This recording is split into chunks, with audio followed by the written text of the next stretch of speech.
How did you come to think about it in terms of a kind of magic or dark arts? That's a great question. And I feel that over the course of the last decade, I've slowly been coming to terms that I am a wizard and a magician myself. And I have seen the light side and the dark side of this played out in incredible ways in my work and in my life. And I've, for my whole life, especially since 19 or so, I've been obsessed with language in one form or another. I spent a lot of my early 20s traveling in South America. I lived in Peru, Colombia, Brazil, Chile, Argentina. I've learned to speak Spanish and Portuguese, and I've had this conversation with other polyglots before, but learning languages started to show me the seams of reality in a certain way. And what I mean by that is there's words in Portuguese that English can't get, doesn't really, we have to talk around it to get to it. There's a couple of sentences, but they can feel it in one word. And until I really started to understand and feel that word in that language, it was kind of like a new flavor of ice cream. It was a new experience that I really didn't have before. And the way we structure our language. In English, I knock the cup off the table. In Spanish, the cup knocks itself off the table.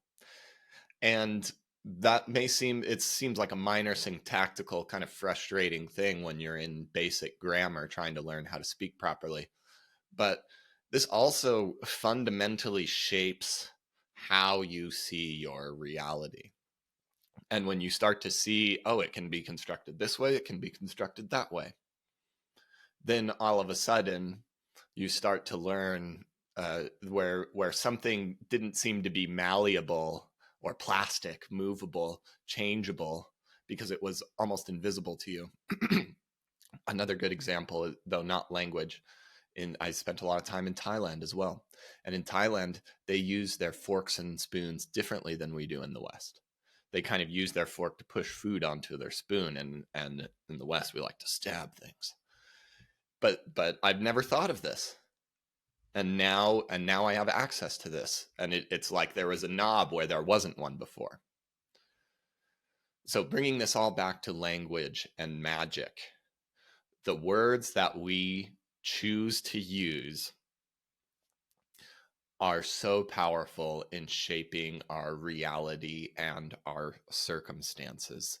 And we are telling ourselves stories all the time.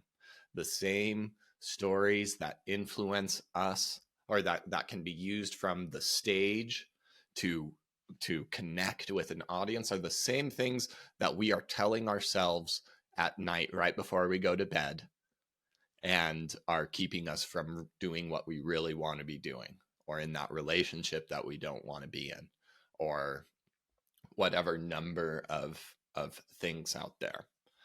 And so this magic is, I believe, the ever-present foundation of the world that we live in. And it's been such a wonderful gift to naturally, accidentally continue to find myself digging deeper and deeper into how do I communicate with different people in different languages? How do I tell a story that creates a connection and wants people to listen, or makes somebody interested in buying something, or overcomes their objections, or helps them embody the identity that they know that they are, but just haven't quite been able to articulate it yet, in the same way that a word in Portuguese is, I can't feel it until I really understand it.